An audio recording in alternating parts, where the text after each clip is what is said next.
Well, we're a week away from the Little Sioux Rendezvous Outpost 84. All the staff members have been working all weekend, getting ready for their sites, putting in a lot of long, hard hours. Thought maybe you'd like to know what you're about to see on this film. You're going to see the preparation that went into this outpost program. You're going to see the outpost program itself. You'll visit each and every outpost, and I think you'll find it very enjoyable. So the first thing I'd like to do is I'd like to take you up to the different sites and show you some of the preparation that's been done. Come on along, I think you'll find it interesting.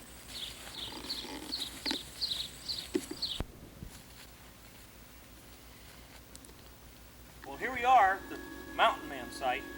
Doesn't look like a whole lot right now, but I can take you inside and kind of point out where some of the things will be and where some of the things were last year. And in about a week, this site's really going to be popping. Let's go on inside and take a look. Well, here we are.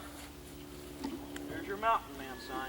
It'll be hung outside the camp so the boys, as they're coming up the trail, can see where the camp is. It's pretty well wooded around here, as you can tell. These are some of the things left from last year. This is one of their cooking areas. And it's had a hard winter, but I'm sure the Dixons will put it in great shape. And like I said, in about a week, this site's really going to be hopping with activity. I see the rangers visited, dropped off all the necessities of life for the people. This site is something else to behold. You will enjoy it when we come back. Let's go take a look at Indian Village. They got some neat things up there.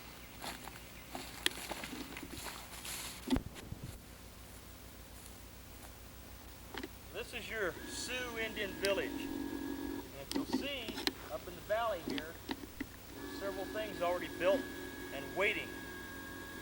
The sunlight is silhouetting that wigwam very nicely. And just beyond it, farther framework, is going to be a sweat lodge. I see they have some tripods for their fires set up. And over there, these are your targets for your tomahawk practice. These boys get to the point where they can throw a tomahawk 35 feet and it'll hit just about every time and stick. And that's pretty good. A lot of the visitors come up and did that last year too. I see they got quite a few targets made up, so I'm going to assume they're going to have quite a few more tomahawks. Also, there'll be an archery range, and there'll be many, many other Indian artifacts to look at. Speaking of Indian artifacts, I mentioned a sweat lodge earlier. Let's take a closer look at it. It's really it's built just like this, using saplings. A framework was put together, and then it was covered with animal hides. I can see that this is going to be a very, very interesting part of the Little Sioux Indian Village. But you know, these are all portable items. The Mountain Man, his items were portable. And the Indian Village, these items were portable, and from year to year they're taken down. But when the settlers came, they'd have to start building some permanent items. They'd want permanent settlements, and usually the first settlement was a boom town. What do you say we go take a look at some of the permanent items that are here at Little Sioux Scout Ranch in our boom town?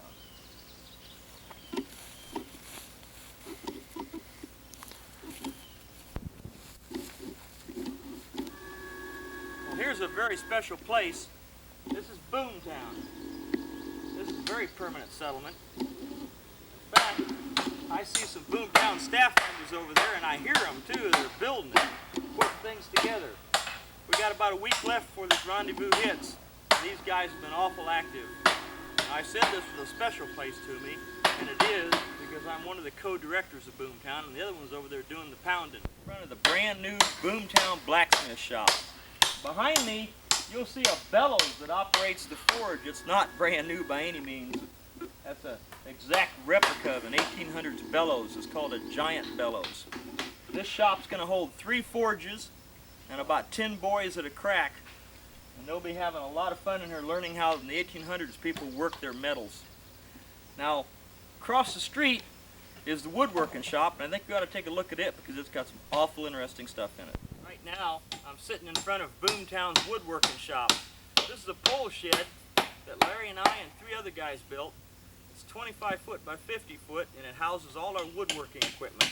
We've got treadle lathes, we've got chisels, we've got what we call spring pole lathes. That's what the fellows are working on right now.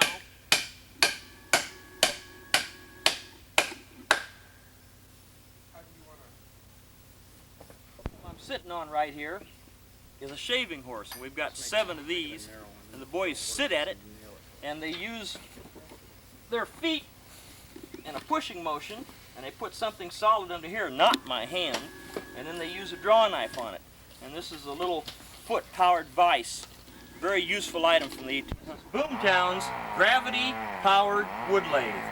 Bet you've never seen nothing like this, and there's quite a mechanism that runs it.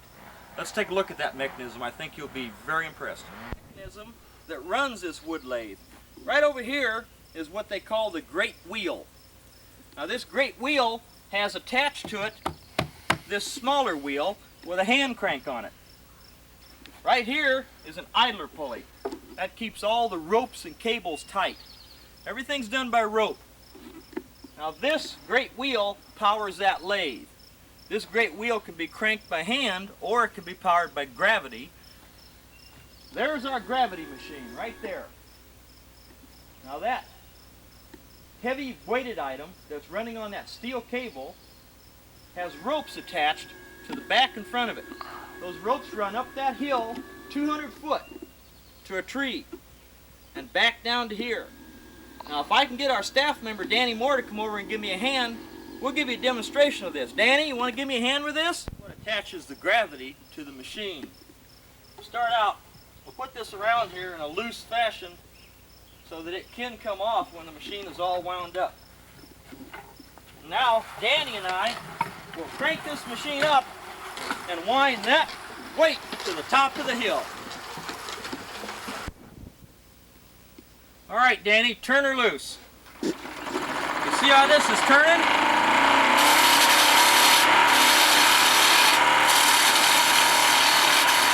That works just great. You ought to see these mechanisms. They're really going.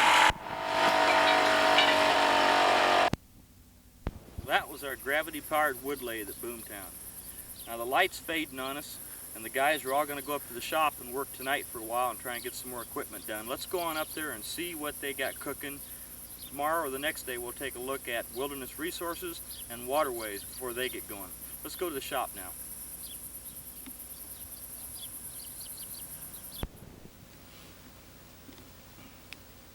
Okay, here we are in the shop at Little Sioux. Now, these boys all have to sleep someplace when they're traveling from site to site. In the Indian village, they're going to sleep in teepees. And at Mountain Man, they're going to sleep in Arondack shelters, just like the Mountain Men did. But at Boomtown, they get a real treat. Now, Chuck Vernon, one of our senior staff members, has been working for the last 2 weekends making these canvas beds. At Boomtown, we have cabin-type huts, and in them there's bunk beds made from the raw materials around Little Sioux here. And strung between those bunk beds are going to be these canvases. Well, this is the finished product that he's made here, and you can see all the assortment of grommets and canvas all laid out. I think Chuck's just done a beautiful job on these. And they're all going to be laced into the beds, and the boys at Boomtown are going to get a good night's sleep, and they'll really enjoy it. There's a bunch of other equipment around this shop we can look at too. What do you say that I go ahead and fold this up and we'll take a look at some of it. Now, this is some of the other equipment I wanted to show you. I mentioned at Boomtown that we're going to have forges. This is one of our portable forges. Now this forge here is about 85, 90 years old. It's original and it's been completely restored by Boomtown staff. The way it works is this. This works on a cam action. You see, as you push down on this, this rotates. This is your flywheel. Now this flywheel rotates a small wheel on the blower head, and the blower head blows up through here and provides the air pressure for the forge. It's really an interesting contraption, and as you're working it, you get quite an influx of air. You can do all kinds of real nice work. Now the type of coal that you use at Boomtown is very small coal like this. Now this coal should be approximately 30% by weight coal dust, and the rest should be small particles from marble size to even smaller. And this is called forge coal or blacksmith coal. And then of course you'll turn around and go to your anvil. We got a project here we started. This is going to be a giant froe, F-R-O-E. This tool called a froe has a handle in it, and it's driven in, this edge is sharp, and it's driven into a log and then twisted to split the log. Furrows were originally designed to make shingles on. And we worked this furrow from an old automobile spring, as you can see. Worked it on this anvil. Now an anvil should be mounted approximately this high to the person who's working it. His fist doubled and standing erect. A good anvil will have a ring to it similar to that. This is a very good anvil, and this will be at Boomtown along with this. We also have another forge and another anvil, and then we've got a third forge which we made ourselves, which will be up to us. So that's 3 forges and 3 sets of anvils for the boys to work on. They're going to need to sharpen their tools too. We have an old sandstone here, and we've mounted it on this wooden framework, and it's a hand crank sandstone. Now on this board here sits a bucket with water dripping out of it through a little hole. That keeps the sandstone wet. And sandstone will do an excellent job of sharpening the knives and the hatchets and things the boys have to use at Boomtown. So I'll tell you what, Boomtown started right here in this shop. A lot of work went into it, and it's been a lot of fun too. There might be some of the guys coming up here pretty soon we can talk to. I'd like to interview them. Let's stick around for a minute and see if they show up. Okay, some of our staff members just showed up. I kind of pulled Tony here off to one side, and Tony is one of our senior staff members at Wilderness Resources. He spent the day trying to put up a bosun's chair over one of our more swampier areas and ran into a few snags. We're going to talk to him about it. Tony, what kind of problems did you have? Yeah, we got a bank over here that comes down across the swamps and then back up over here, and we're trying to hold a rope, I'd say maybe 200 feet across here, and we're going to get off here a point and then off here and try to keep it level, so when our boatswain's chair gets it going over here, we're going to pull over and then pull back. It can go either way. Right now we get on it at point tie down, and when you get out here, you're dragging in the swamp. I say the bottom gets a little wet. And then, yeah. And then back up here, you got an uphill pull, which can't be done. So, what we're thinking is that this tie down pull has got to be 100 feet up here and 100 feet up here. And then get on, when you take the slack off, you get on here and it won't be as much, and when you start on the uphill drag, you'll get off. Sounds like a logical plan. I think that's our problem. We're too close to tie down, because when you get out in the middle, you're pulling uphill is going to be quite a pull. I sat on the thing, and well, you had to get off before you got wet. You went directly down right into the swamp. And it was an abandoned ship situation. Well, and then when you slide off, Dick slid off of the thing, and the thing has got such a pull that Twang!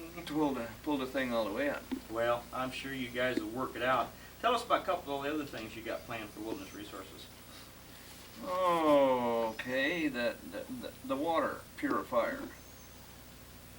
It's a box of sand with an outlet, and run it through the lake water, don't make any difference, and run it through until it clears up of running out. Then you can fill your cans and go back and boil it for 5 minutes, a rolling boil, and then cool it, put it in the ground, cool it.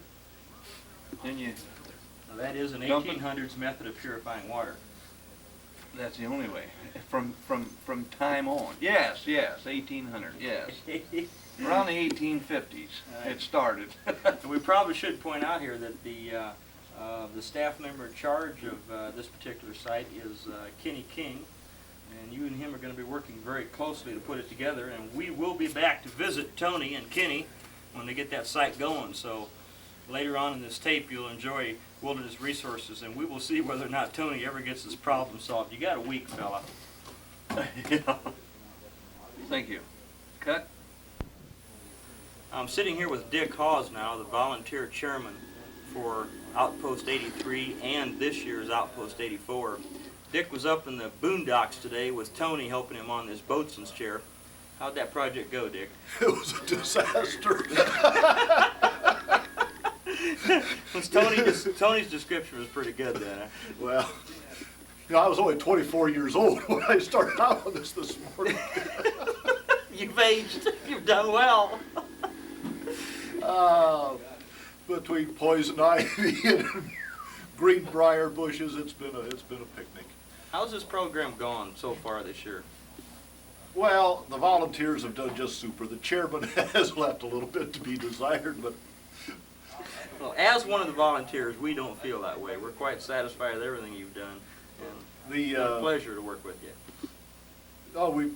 It'll all come together in a week, and nobody will know anything about any of the problems and the behind-the-scenes stuff that invariably goes into a project like this. And everybody will think it's just super, and we'll all live happily ever after. Yeah, there's times when myself and some of the other staff members at Boomtown wondered if we were going to survive this whole project. But it's a week away. It's gelling now. We will. We've got a lot of behind-the-scenes stuff to do. We've got the groceries to get bought yet, and we've got some stuff to move over from Camp Cedars. But there's a couple little things on program yet that we've got to get ironed out. But we'll have it all in shape a week from Sunday. A week from Sunday, and no more than a few little blinks on this tape you guys are watching. So hang in there. Maybe go have a coffee break, and when you come back, we're going to interview the ranger, and that's Lewis Sloop. He's been a big help to us on this project. We're going to slip down to the house and talk to him about Outpost 84, Outpost 83, and maybe some of his thoughts for Outpost 85.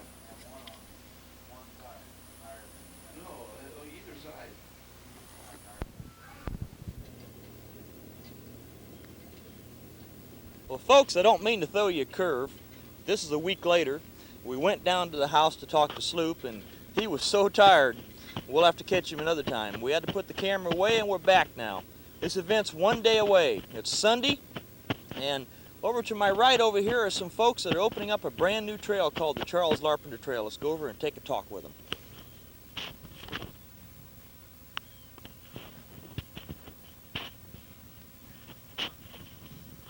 First, I'd like to introduce Pete Heineman. Pete's the fella that put this trail together. I'm going to ask Pete to tell us a little bit about it, give us his thoughts on it. Pete, how you doing this morning? Pretty good, Butch. Basically, the Charles Larpenter Historic Trail is a 20-mile hike through historic western Iowa. It encompasses the Little Sioux Scout Ranch here and all of its facilities, the various sites, the Settlers Corral, Pete's Lookout, the Indian Burial Grounds up on top, Trail Ridge Route, and then we leave the camp to go over to Preparation Canyon State Park, which is a state park for Iowa, a lovely area with a natural prairie. And from there we go to their Preparation Cemetery, to the grave of Charles Larpenter. The trail itself is named after Charles Larpenter, who was a fur trader in the early stages of the development of the continent during the westward expansion of the United States. And the opening ceremonies today have been attended by a number of scouts and non-scouting people who intend to walk the trail first thing this morning, and as well as the representative this morning from the Monona County Historical Society. Okay, thank you, Pete. And talking about that representative, we're going to talk with him now. He's surely got some interesting things for us. Mr. Kenny Casperson, how you doing this morning, sir? Fine. I understand that you're a representative from the Monona County Historical Society, and they have a deep interest in this. Yeah, we're pretty interested. Well, of course, history's our background anyway. Right. And the Preparation State Park has been quite a thing for Monona County for quite a few years. And ever since I can remember, it's been there, and it's been improved over the years, and it's getting to be quite a place up there. And I think everybody really enjoy seeing it. I've heard a lot about it. It sounds really nice. Yeah, it is. It's real nice. Okay. Now this Charles Larpenter Trail, you're hoping that this will improve. It seems it should anyway. looks that way. bring a lot of folks through and let them see what's We'll happening hope up so, there. anyway. Well, that's great. I sure appreciate you coming out for this, and we hope that this Larpenteur Trail will add to the historical background of Monona County. Thank you, sir. Now, to my right over here is Stephen Becker, who is the professional representative from the office, and they have given us an awful lot of support putting this trail together. I'd like to talk to Stephen now and see what he thinks about all this. Morning, Steve. How you doing? How you doing? What's Good. up? Well, we're here at a very nice day. Hope it doesn't get too hot for the hikers, but it's going to be all right. I It's a think. warm one. Yeah, you betcha. We at the Mid-America Council Boy Scout office promote hiking, as you know. It makes sense with scouting. And the trail was just, when Pete brought it up to me to get this thing going, it was a natural. The council camping committee endorsed it 100%. So we hope that everybody that wishes to hike the trail lets our ranger know, Lewis Sloop, through our council office by checking in on a hike permit, so that we know they're out here. And boy, I hope they have fun, because there's a nice patch at the end of the trail waiting for them, and a lot of fun, a lot of adventure. Okay, that's great. Thank you. Okay. Okay, that's it for the Charles Larpenteur Trail. She's open and officially ready to go, so if any of you guys seeing this tape want to hike it, for gosh sakes, get out here and do so. In about 2 hours, Little Sioux Rendezvous Outpost 84 begins. Hang tight, it'll be just a flash on this little program you're watching. We'll see you then. To mid-1800s, styrofoam and flashlights and radios and cassette recorders were not invented in the early to mid-1800s, so we do without those. So if we find any styrofoam on the trail, why, there's a real problem. The thing that we're trying to portray is that originally there wasn't anybody here at all, just the wilderness. The hills that were created by the glaciers about 10 to 50,000 years ago, and the valley that was cut by the river since then, the grasslands, which are nice try. The prairie grasses and the succession of plant life. When the Indians first got here, you didn't have all this brush and stuff here. It was just grass, because the prairie fires would burn off all the big stuff. Okay. The settlements and the progress came along the waterways. In Europe, before people ever came to this country, and after they got here, it all came, the Ohio River and the Mississippi River, and then up the Missouri River.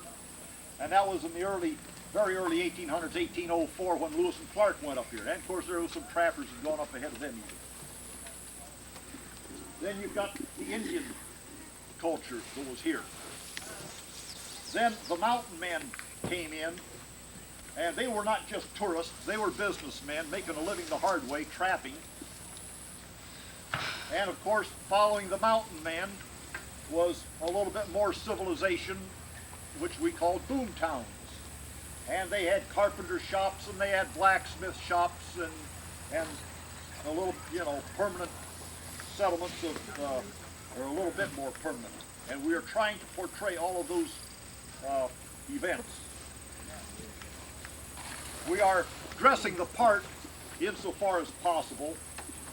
You will not see scout uniforms. I understand there's some that showed up in scout uniforms for today, but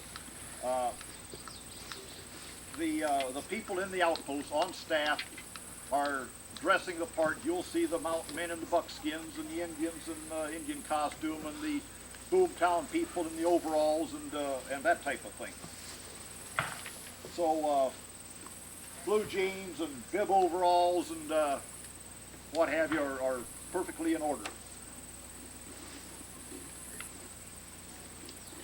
We have not had okay. I'll marry you. We have not had a shakedown. This is it.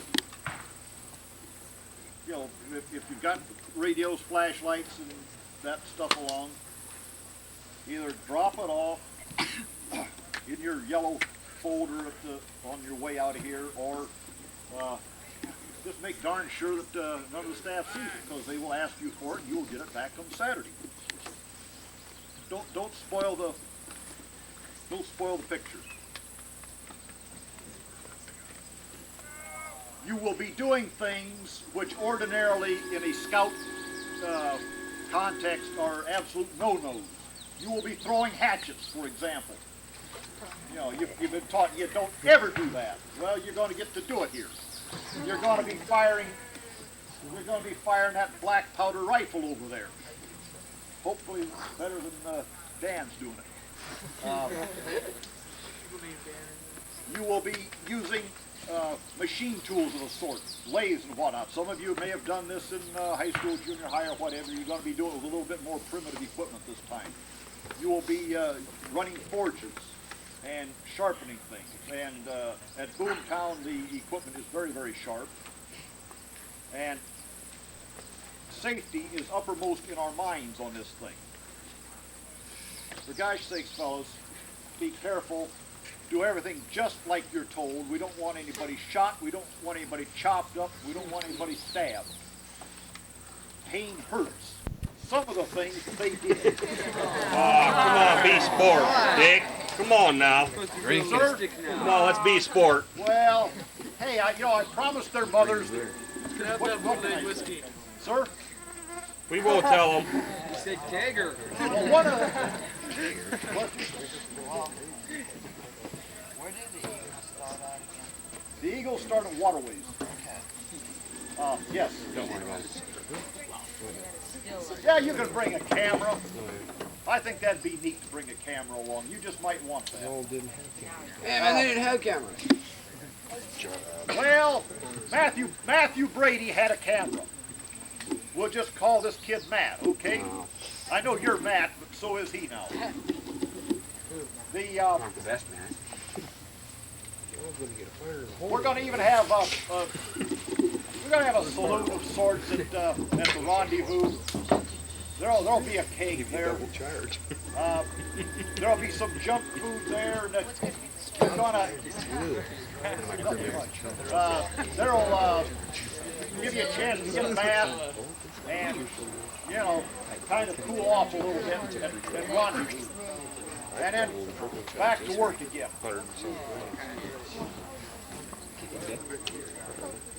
We wrap everything up Saturday at 2 o'clock.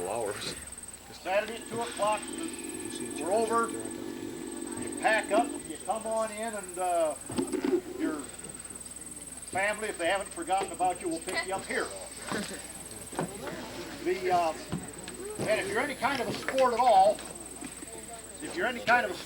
you'll help the staff break camp. Okay, so maybe it'll get you out of there a little bit late, but hey, there's a lot of work to do, and they've been up here, some of them for 2 weeks now, plus people that you won't ever see that have been up here for a week and a half putting this thing together. Here's a couple of them right up here. Now, Matt Bonert is going to guide crews to Wilderness Resources and Wilderness Resources and Boomtown. Wilderness Resources in Boomtown. That's What do you? 1, 3, 8, and 10. Okay, crews 1, 3, 8, and 10. That's beavers, antelope, snake, and bear are going with Matt Bonert. Just keep your seat a minute. He ain't ready for you. Matt took part in this last year, and he thought it was pretty good, so he's on staff this year. No ball. And I still don't see what all goes on. At Waterways, you'll be doing some sailing, dugout canoe, rafting. You may build yourself a boat, hopefully.